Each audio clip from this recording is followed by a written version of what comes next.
हिँडेर आइपुग्यो है टाढाबाट टाढामाथिको यो सहर।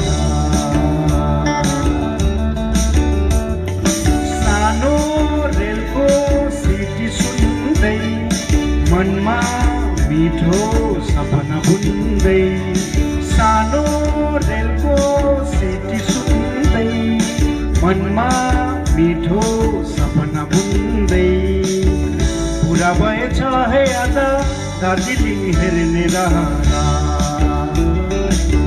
पुरा भएछ है आज दार्जिलिङ हेर्ने रहरा।